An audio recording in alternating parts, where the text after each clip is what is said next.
Every life has a soundtrack. Join me as we invite guests to share their journey through music, one song at a time. 10 moments, 10 memories. I'm your host, Sean, and welcome to 10 Tracks. Are you ready?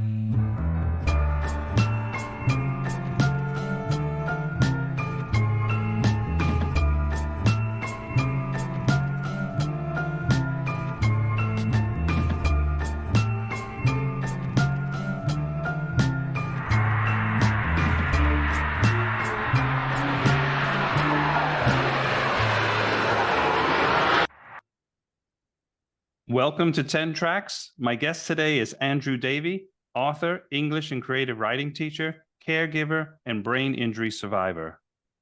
Andrew, welcome to 10 Tracks. Thank you so much for having me. Where are you in the world? I'm in Alexandria, Virginia, in the United States. Okay. Now, I don't know Alexandria, but Alexandria is close to DC, right? Yeah, it's about a half an hour south of DC. Okay, yeah, I do know it. It's a beautiful town.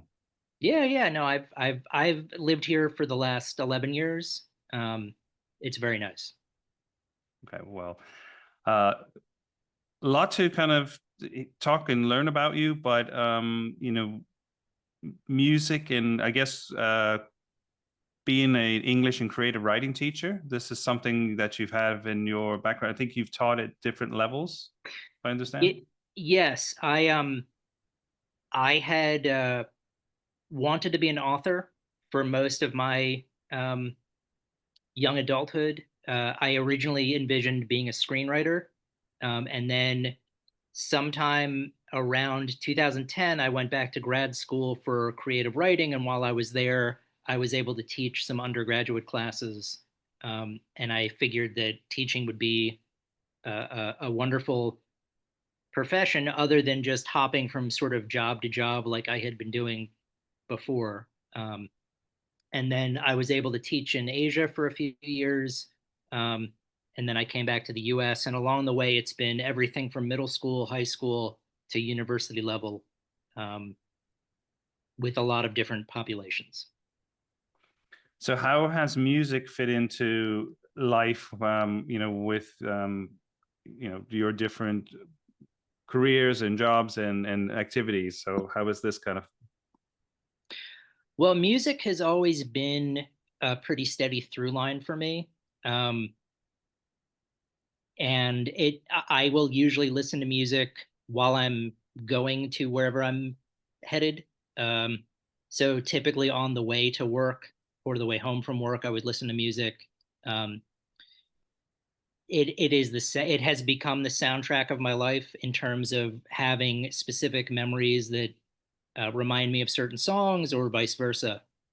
So there's always, and then even while I was teaching, I would sometimes use music in the classroom to kind of corral the students.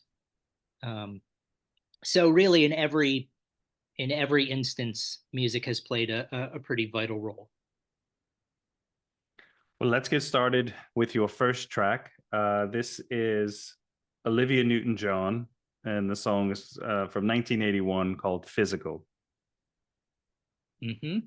So when I was much younger, I grew up in New York City, and my parents had a car that we would on the weekends usually take trips outside of the city, and there would be two cassette tapes that would get a lot of play in the car. It was the first was my mother was a huge Billy Joel fan, so 52nd Street was the first cassette tape, and then my father loved Olivia Newton-John, and we had Olivia Newton-John's Greatest Hits Volume 2. I still remember the cassette tape was white and there was blue lettering, and it had been played so much that the lettering had begun to fade. But that's probably one of the first musical memories I have, was listening to the song Physical, and singing along with it, or at least remembering the lyrics while I was driving around with my parents. And I think I can recall the song, obviously, on the radio, you hear it a lot, and then the video where she's kind of got the sweatband on her head, and then she's in some type of exercise clothes with the leg warmers and stuff. It was very 80s types of Jane Fonda style kind of exercise. I don't know if you've seen the video, but Oh yeah, it's yeah, like no, it's very, very indicative of the 80s. As she leads an exercise class while using a lot of the machines. And yeah, she's wearing a very specific spandex outfit with the headband. It's the whole 9 yards. um, you also have written, authored a couple of books, and you do crime fiction. Mostly, yes, mostly that's the genre I've picked. Okay. When I had been growing up, I would read a lot of hard-boiled detective novels, Mm-hmm.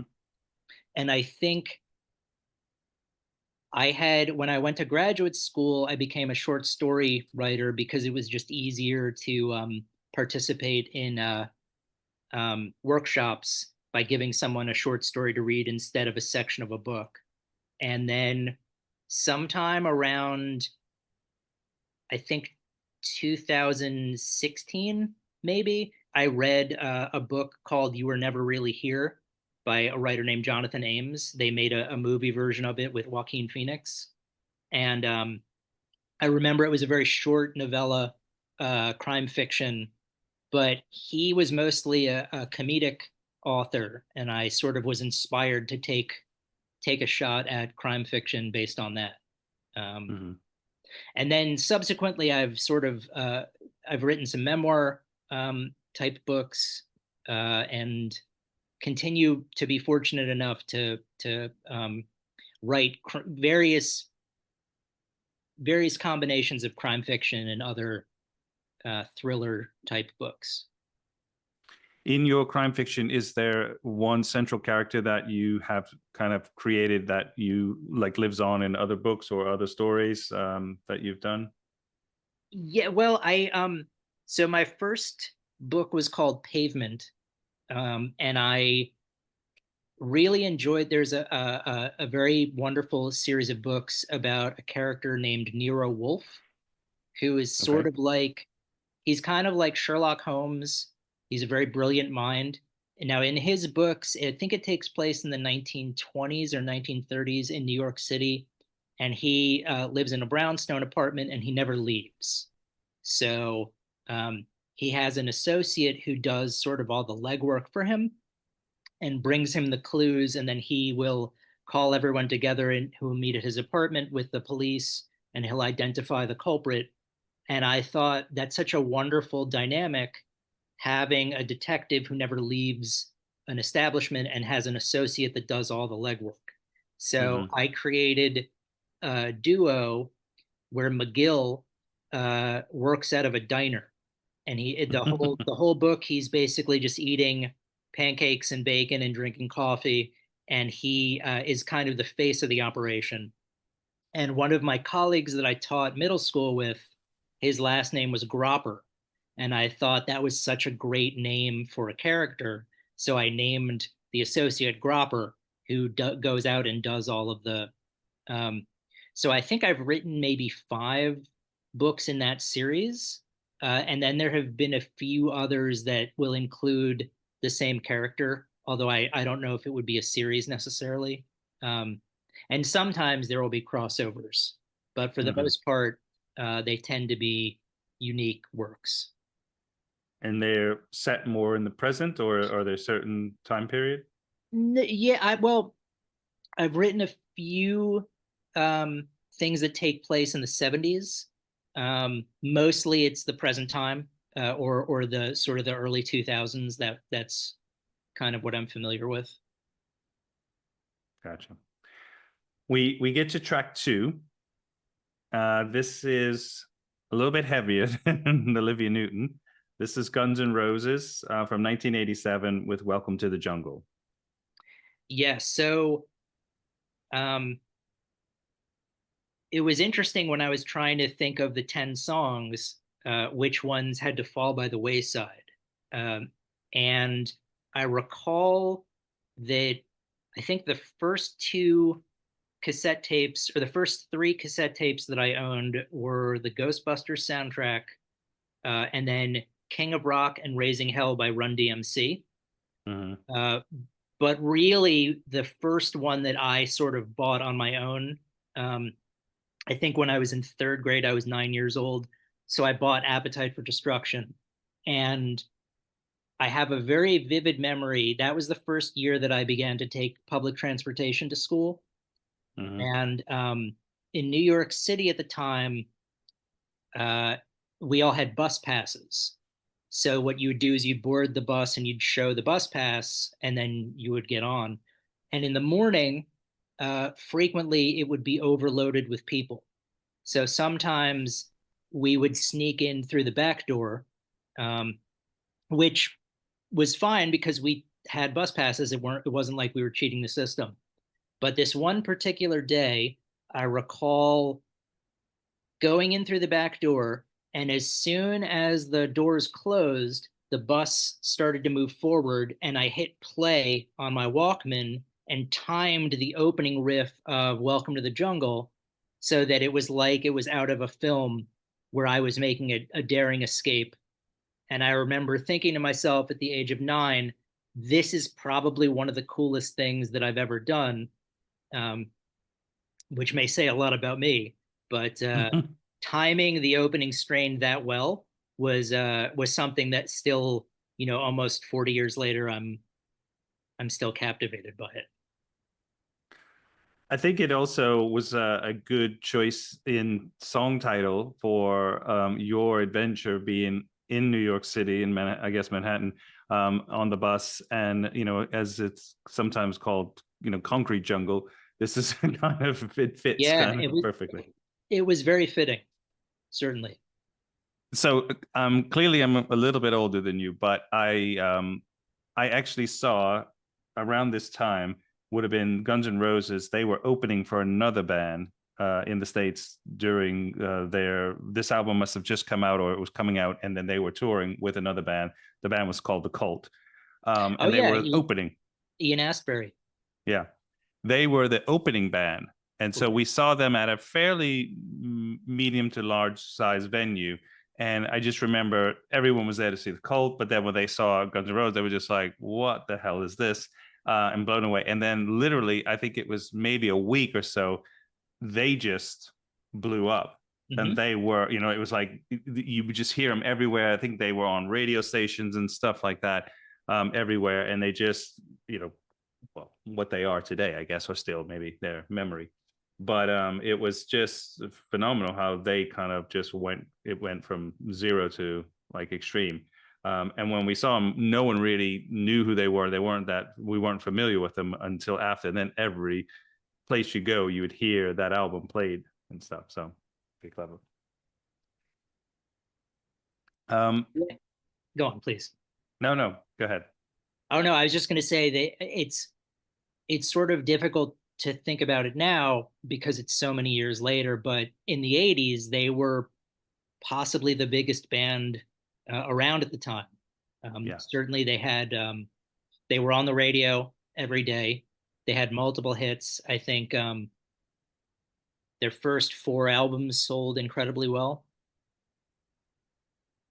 Yeah. A very short, I guess, on print, but the legacy obviously continues for sure. Sure. Tell me a bit about you co-hosting music review show. So, um, I guess around 2019, I my the Pavement had just been released, and it's with a small press. So I contacted a music um, marketing person to ask questions about how I could market my book effectively. And I sort of became involved with his online circle of people. And I ended up meeting uh, someone named Heather, who has become a very good friend, um, who at the time had an eBay store that she was trying to promote and market. And she and I ended up taking a marketing seminar that this marketing person was giving. And one of the projects we had to do was a Facebook group. So she created something called Happy Hour with Heather and Guest that originally was just going to be like a forum for people to post about music they were listening to. And then when COVID happened, none of the bands were performing live anymore. So she had the idea to have bands perform in their rehearsal spaces, and then she would live stream the signal into the Facebook group so that people could watch. Wow. So I offered to help, and the first iteration of the show was basically just us providing a platform for bands to live stream from their rehearsal space.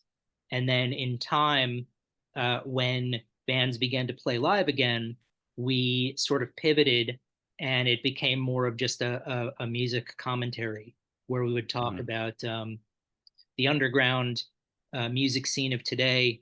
Sometimes we would interview bands, but mostly it was just what songs we were listening to that we both really liked. And these were underground bands that were local or from all over?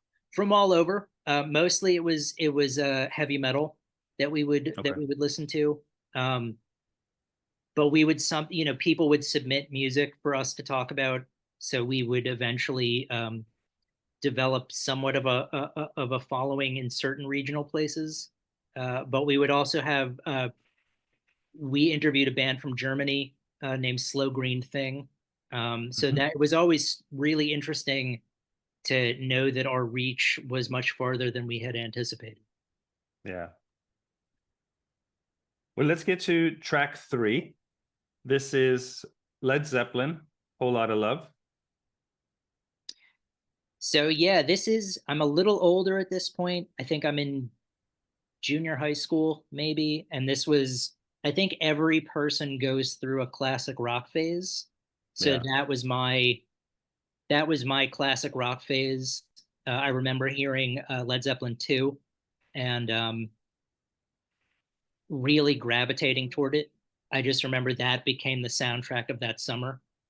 Just listening to that album from start to finish. And then as soon as it would end, I would flip the tape over.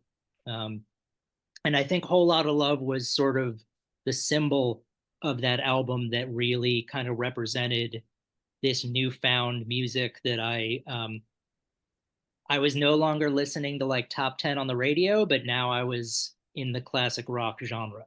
I had made that next leap.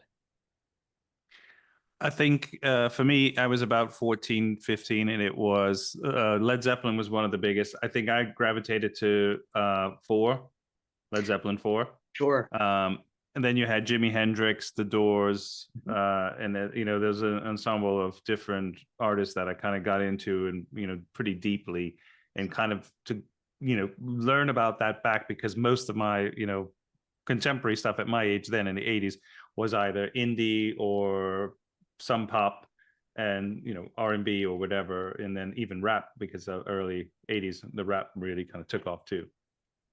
Yeah, I think I at least in my circles, I feel like everyone would sort of have that classic rock phase.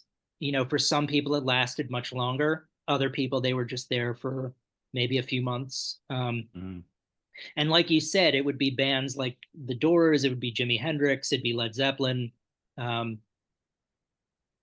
I'm sure there are others that I'm not thinking of right off the top of my head. I can't. I was stumped as well. Yeah, but that, I think, I remember having one of the various Hendrix compilation. By now, it was a CD, but yeah, Led Zeppelin 4 was in there. I think I had most of their early work. I think I don't know if I got into their later, if I had their later stuff on. I think maybe I had a compilation at one point that had some of their other stuff, but I think that, I mean, they were certainly my favorite band at one point in my life. And I never got to see them all perform, as a complete band, but I did manage to see Page and Plant when they were on tour, and then later on I saw John Paul Jones opening for King Crimson. Mm-hmm. So that was I saw all the living members. That was the best I could do. Incredible. I had a short story or interaction with Jimmy Page because I worked in a record store in the late 80s, 90s, and probably about 90. I don't remember now.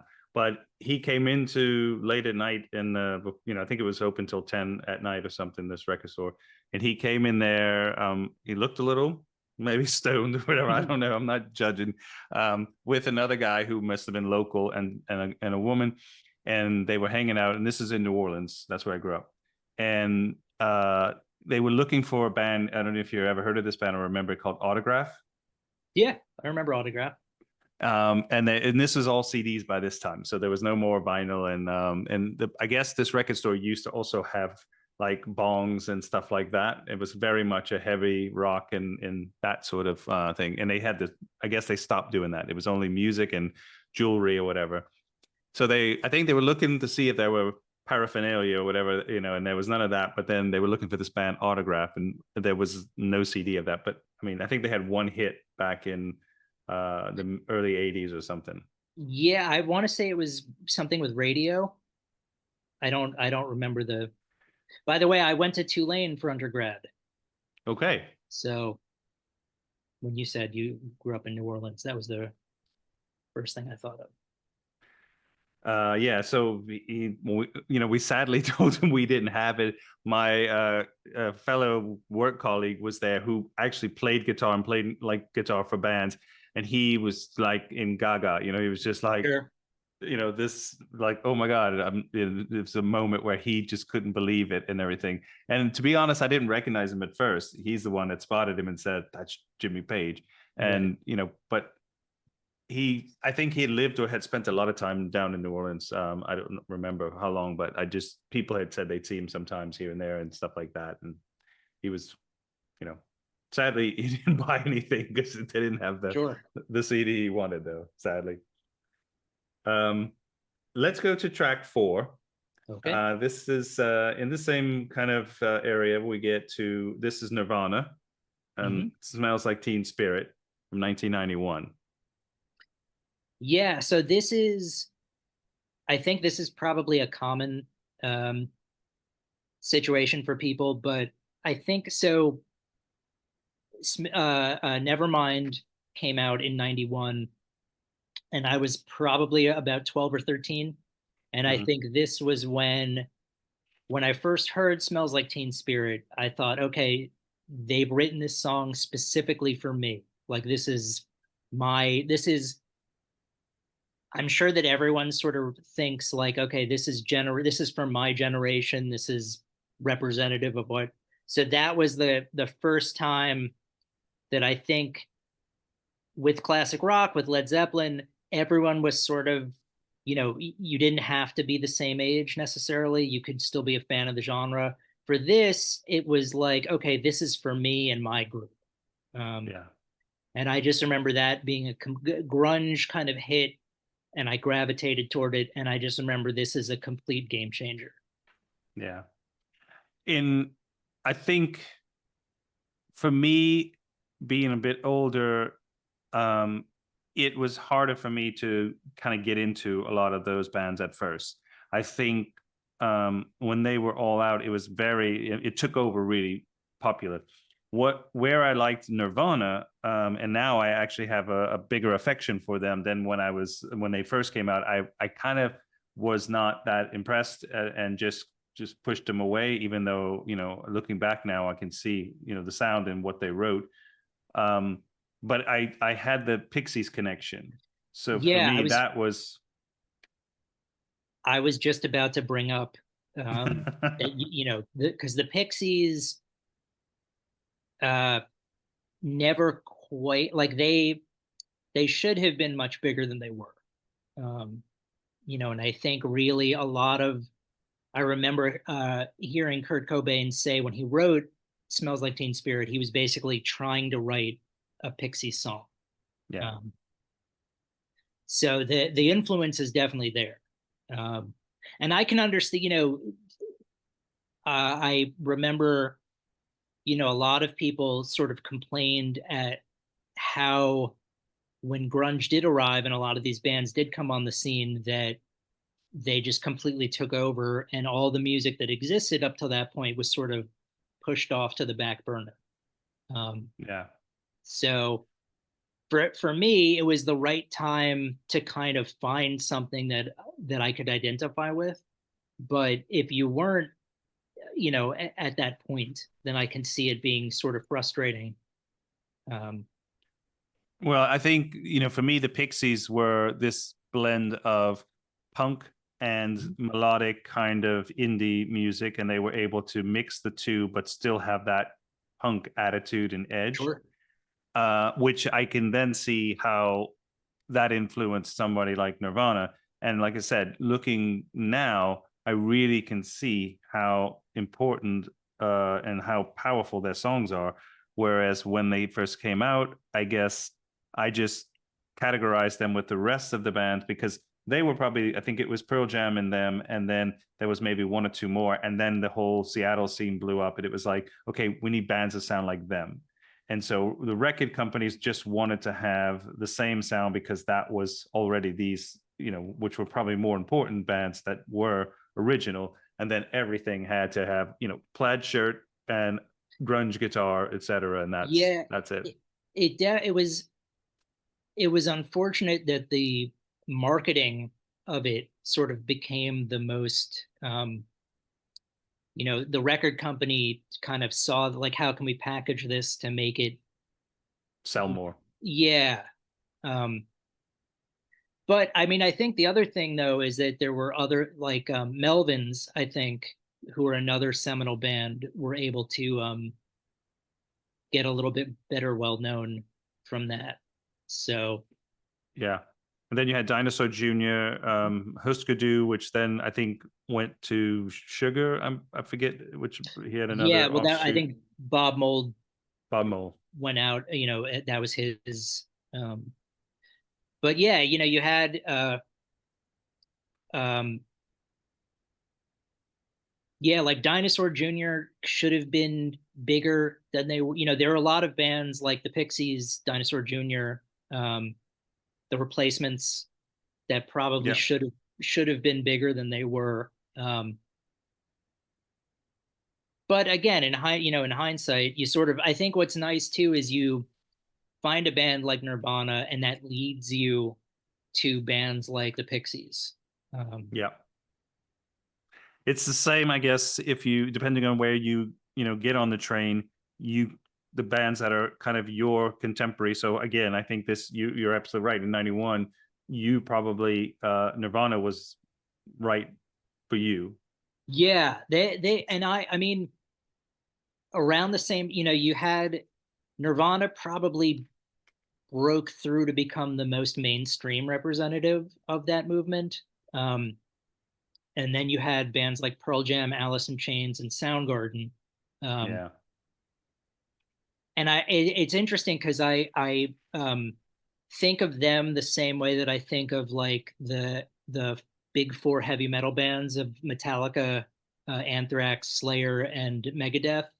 That Mm-hmm. Metallica is the most mainstream, Megadeth is probably the most technically proficient, and Slayer is obviously the scariest, and Anthrax is probably the most laid back, sort of goofy. And I Yeah. think there are similar ways you can look at, Alice in Chains, Pearl Jam, Nirvana, and Soundgarden, and just in Yeah. terms of being able to kind of separate the four of them.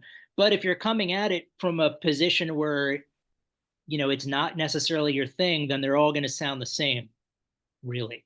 And the nuances won't shine through. We get to track 5. Now this takes a little musical turn. This is from 1983, Madness, the song Our House. Yeah, so excuse me. I graduated from college in 2000, and I moved back into my parents' house.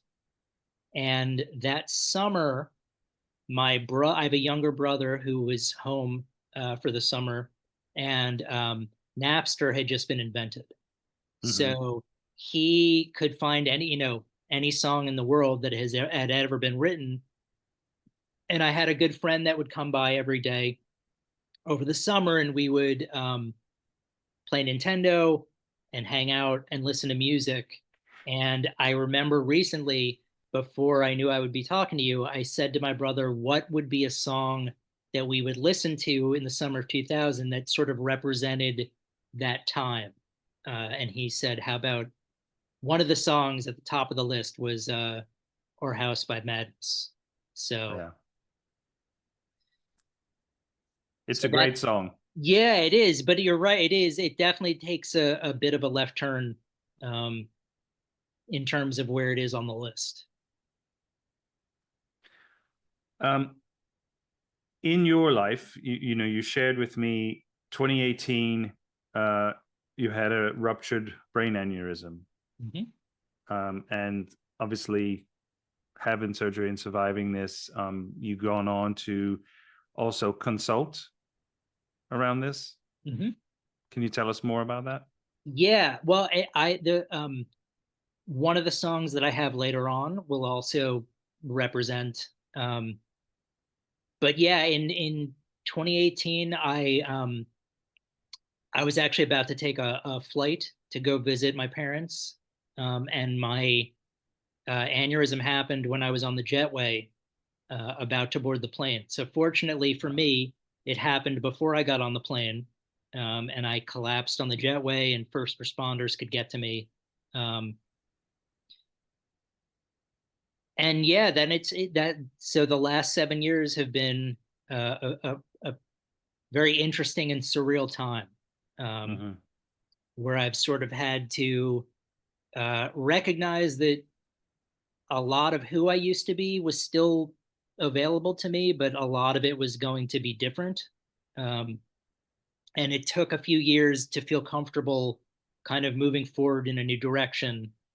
Um, it's been wonderful because again, you asked about music earlier on, but being able to have some of the music to listen to could help um, during some of the more difficult or more enjoyable moments, um, continues to be the soundtrack.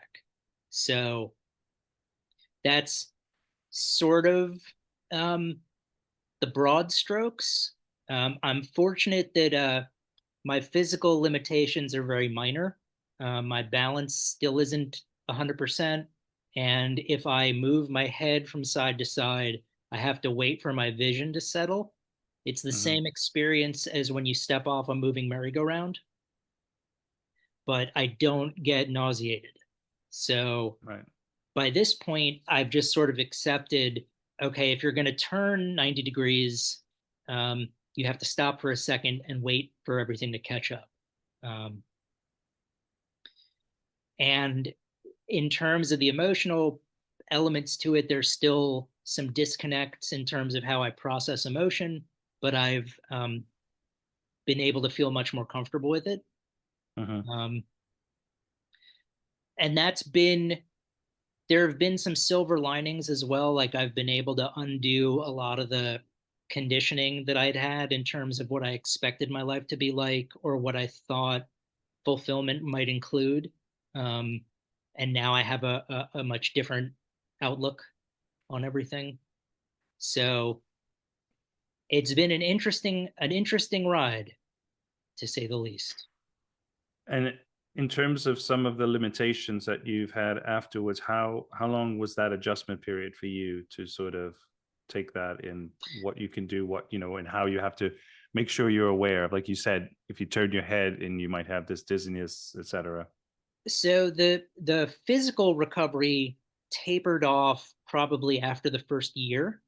Um, I and there were a lot of recognizable indications of that. So for about the first 9 months, I needed to use a cane when I walked, and then Mm-hmm. eventually I didn't need the cane anymore.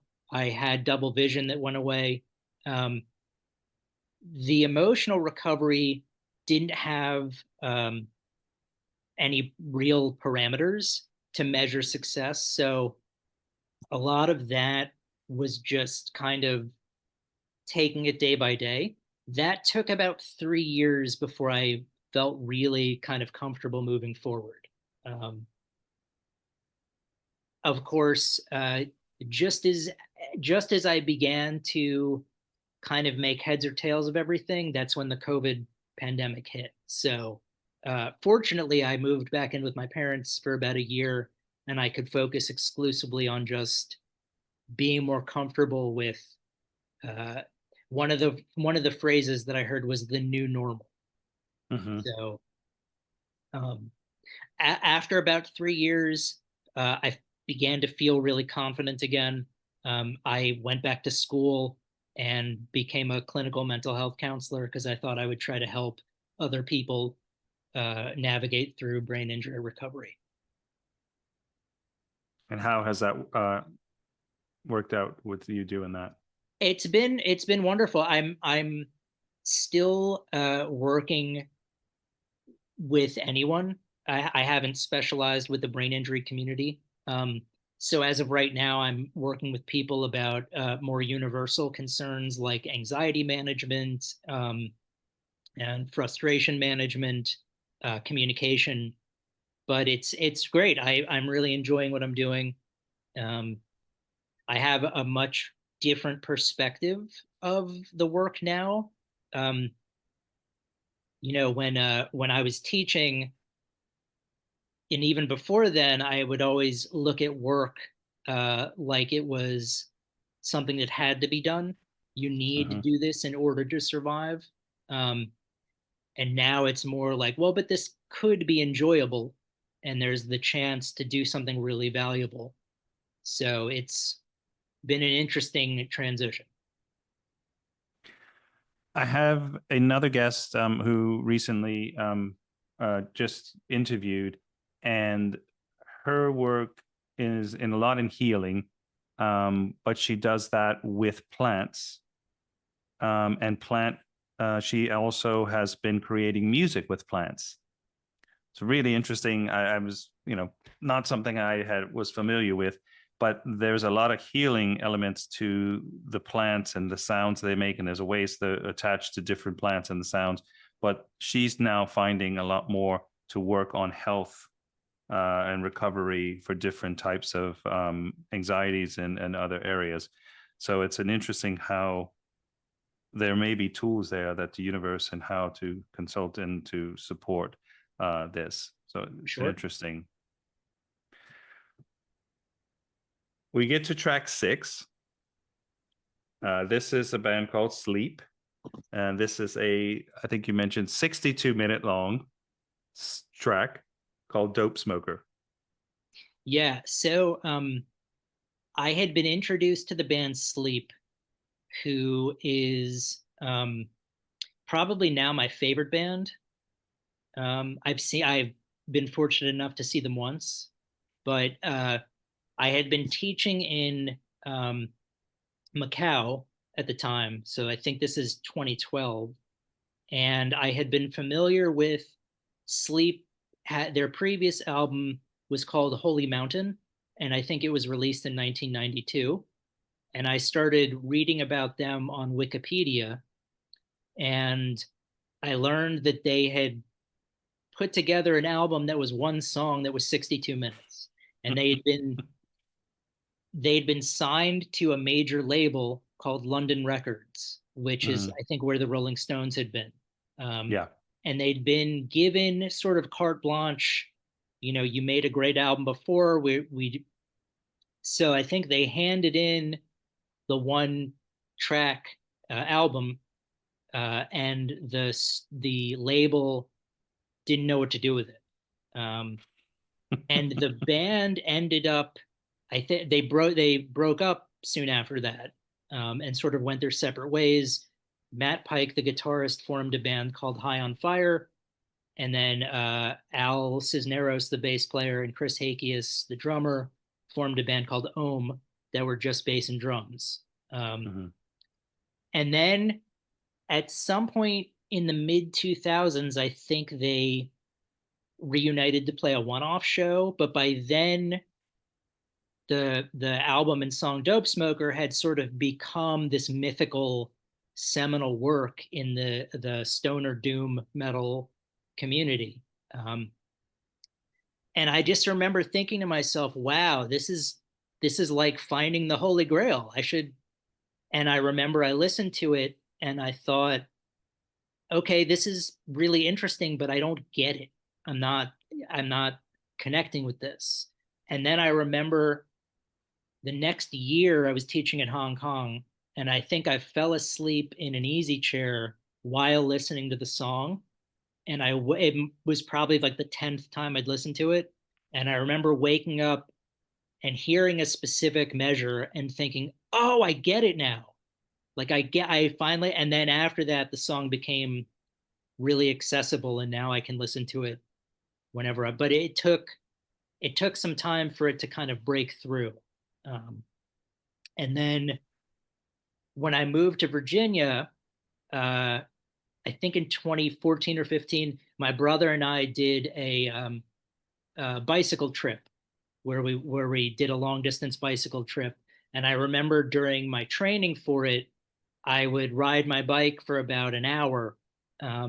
And I remember I would time it by listening to all of Dopesmoker. So it became symbolic of so many things, but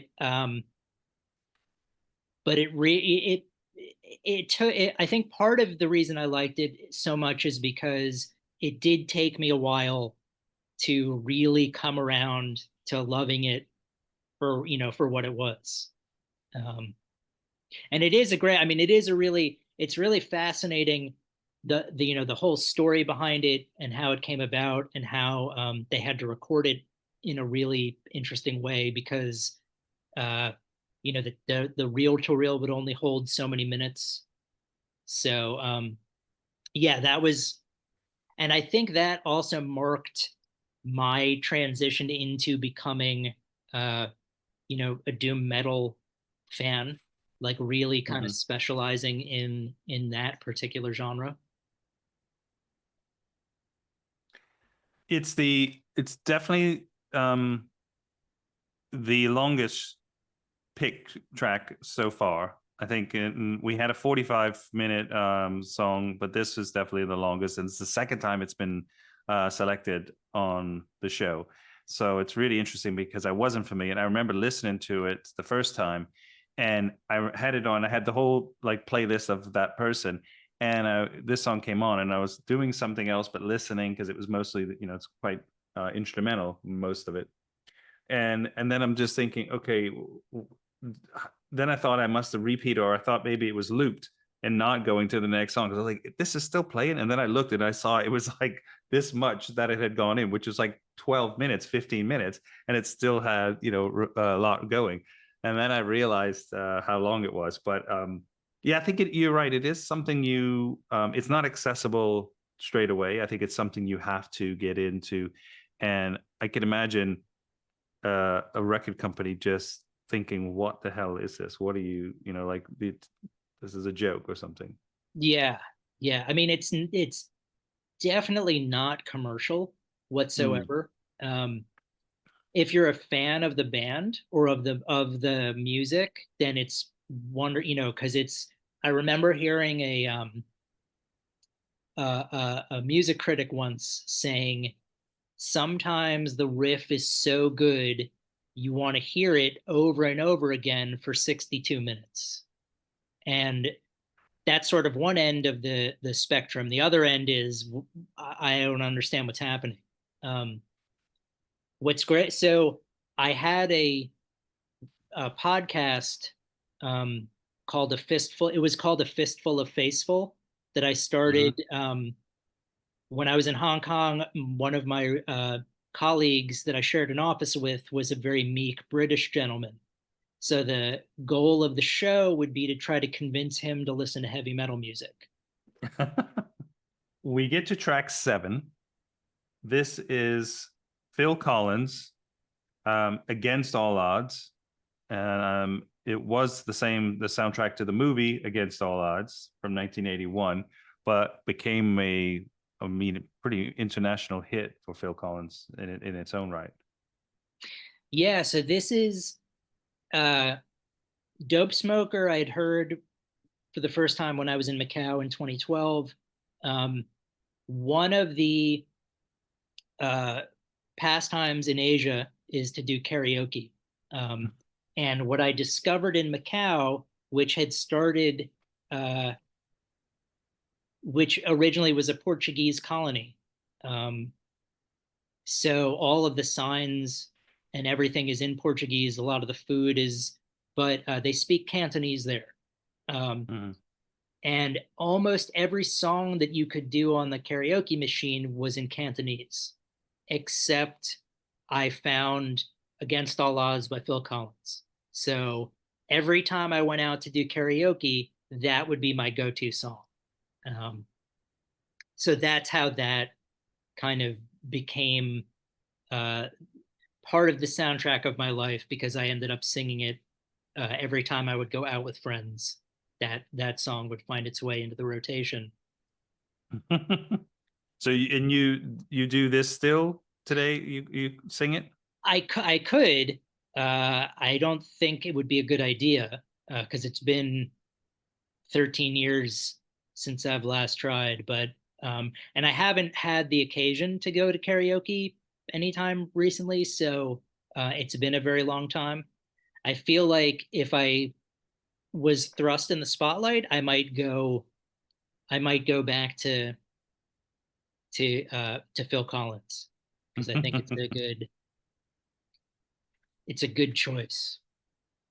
It's interesting hearing songs, especially when you're traveling or you're not in things that maybe you grew up on and you've heard and just take for granted because it was this. I think for me it was Bon Jovi. Wasn't really a huge fan. These songs like Living on a Prayer and whatever. And then I remember being in a pub in Copenhagen with my wife and some of her family, and we're sitting there, and it's just somewhere in the center of town, and there's this, a lot of music playing through, and then this comes on, and the whole place, and it wasn't many tourists. I think they were just most locals in a mix, whatever. But it just, everyone starts humming or singing along or doing this to it. And I'm just kind of looking around, and it's just, music that just kind of goes from what you think is, or what you put it into a category. It's just transcends or transposed to other places and other, where they've adopted it into something completely else, and that not restricted to whatever maybe category you might have had it in before. And so it's quite incredible, because I'm rehearing this song, and so many songs I've had that, especially through the podcast now. There's so many songs that guests have selected that I remember, but it didn't stand out for me. And then I hear it again through their eyes and through listening to it again, and it's like a new song. Sure.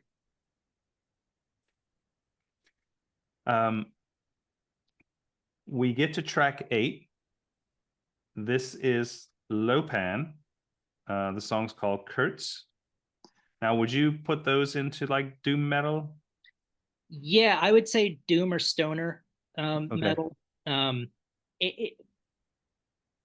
I often tell people that the reason why half of these categories exist is to give people things to argue about.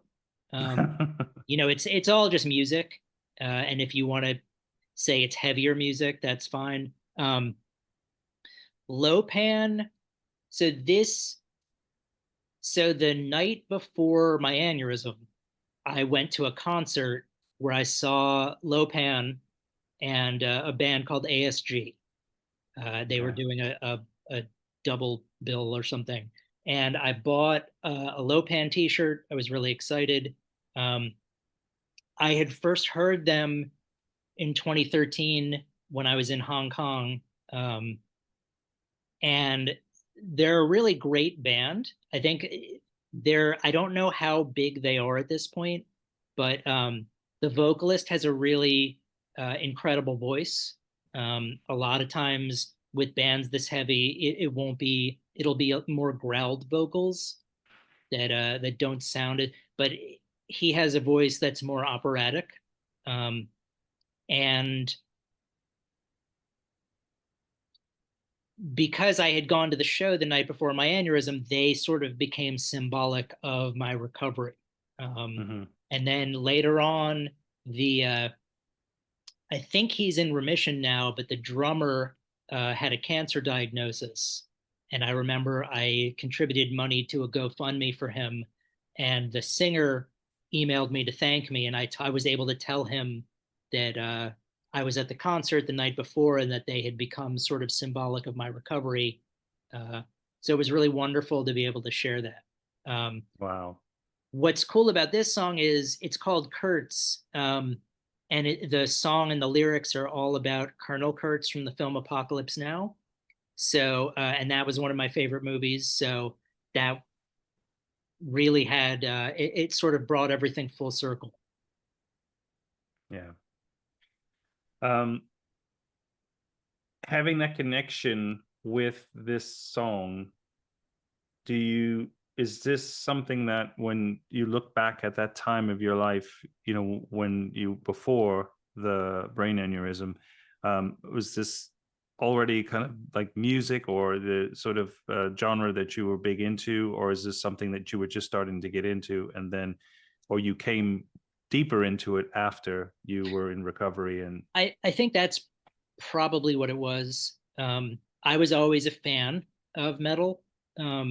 And would listen primarily to heavier bands. I think with after the aneurysm and then doing the show with Heather and focusing specifically on underground metal bands, that sort of drove the point home. But yeah, I would say probably just got more fully invested in it afterward. when did you move from New York City to Virginia, or you were traveling when you were in Asia as well, but then you came back and then? Yeah, I grew up in New York City.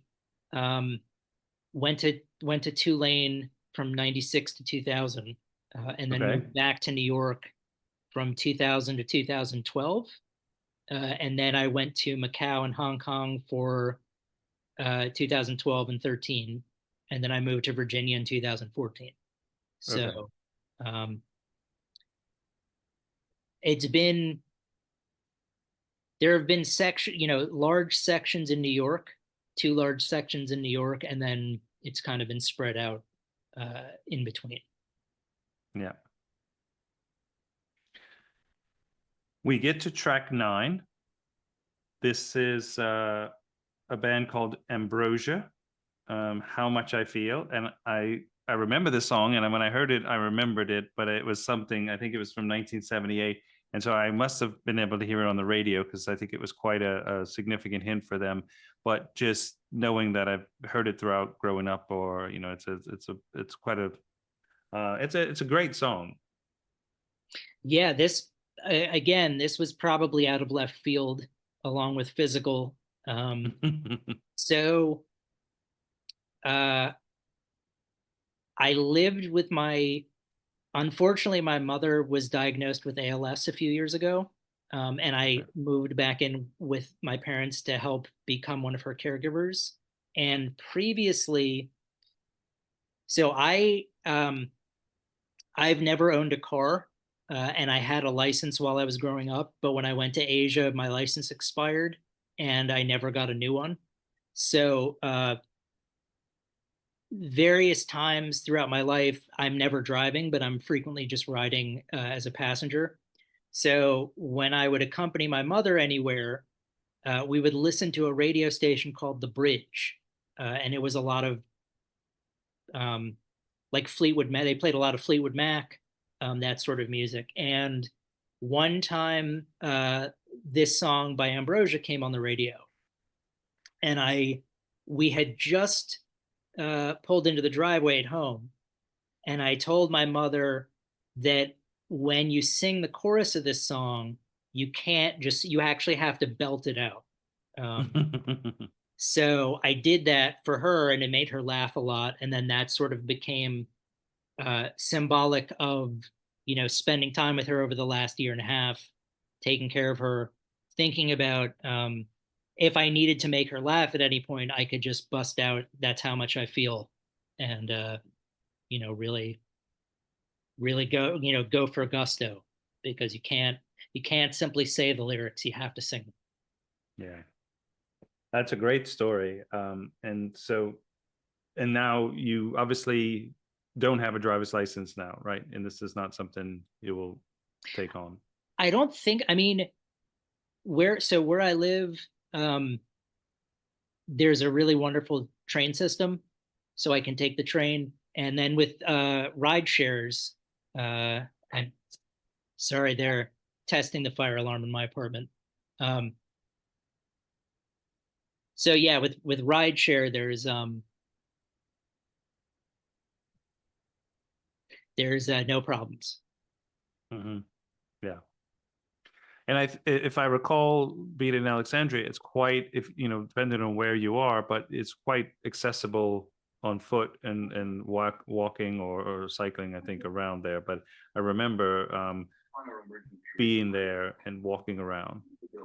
Yeah, it's really nice. I'm at a place. I'm uh, near Old Town, basically, Mm-hmm. which is kind of like Greenwich Village in New York. So Yeah, it's really easy to get around. I think that's the part that I've been to Old Town of Alexandria. Andrew, we get to track 10. This is your final track. We end on a heavy note. Yes. So this is the mighty Black Sabbath with Sabbath, Bloody Sabbath. So yeah, so Black Sabbath, one of my favorite bands, certainly, for a very long time. And I recall hearing Sabbath, Bloody Sabbath played a little bit later. I think that was one of the later tracks I got into. But really sort of feeling the power of the lyrics. Especially at one point, Ozzy says, "The people who have crippled you, you want to see them burn." And I remember really liking the riff to the song. And then flash forward to this past year, and Ozzy Osbourne does his final show with the original members of Black Sabbath. So Heather and I watched the show together, where what I would do is I ordered the show on my computer, and then I took my phone and put my phone like this, so that she could be on the phone and we would both watch it together. And interestingly enough, Guns N' Roses covered Sabbath Bloody Sabbath during their segment. So I thought, okay, this is perfect. My favorite Black Sabbath song being covered by Guns N' Roses, the original, most of the original members of Guns N' Roses. It was perfect. And I thought that was a great Ozzy sort of got the send off that he deserved. He got to share that with everybody. I got to be part of it. I got to see the original members of Black Sabbath again. So it was wonderful. Yeah, it's I mean, they have so many great songs too, and this song is incredible. But I think Sabbath is definitely something you're either into or you're not. I think it's not for the light hearted. But I think you can definitely hear his voice in the early stuff was incredible. And Tommy Iommi, I think is the guitarist's name. That's how you say it. Yeah, Tony Iommi. Tony Iommi. And just, I mean, the riffs that he did, I would say very influential on a lot of heavier artists today, things you hear over the years. Sabbath was a big influence. Yeah, I would say, I mean, he was the originator. A lot of people can trace the sound. He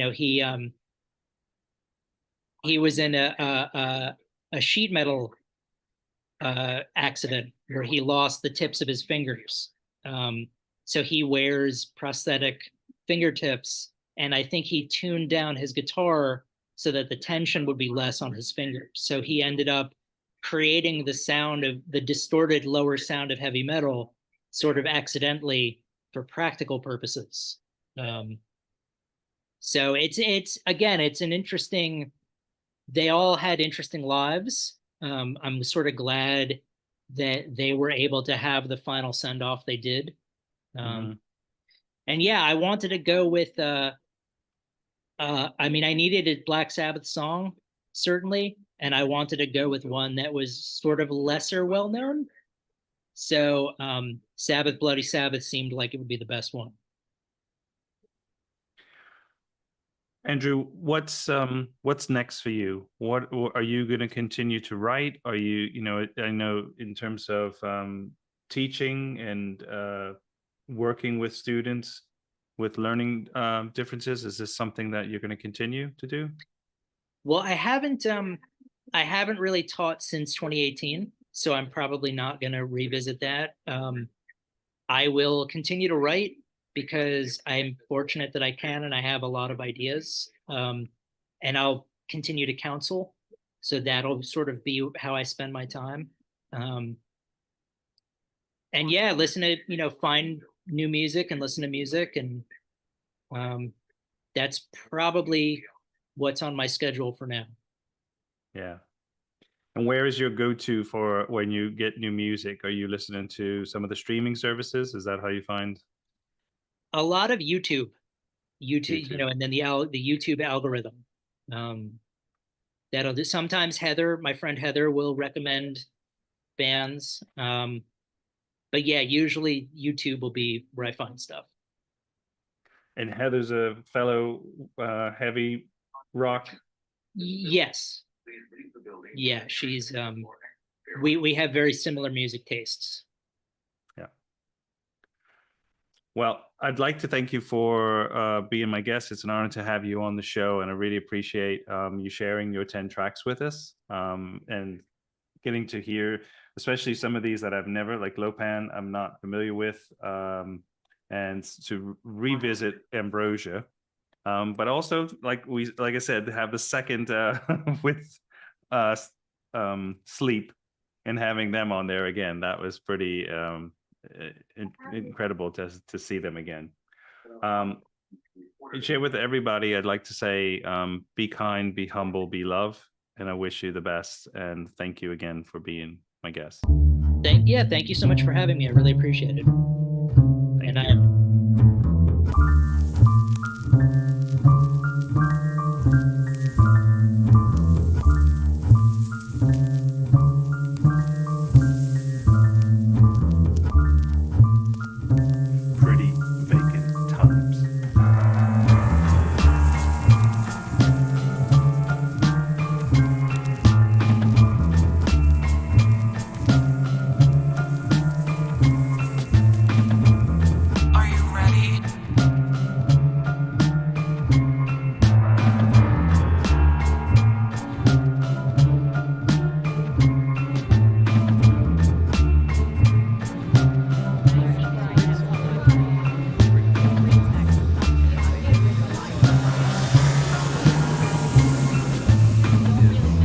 Suffers for his sports jacket.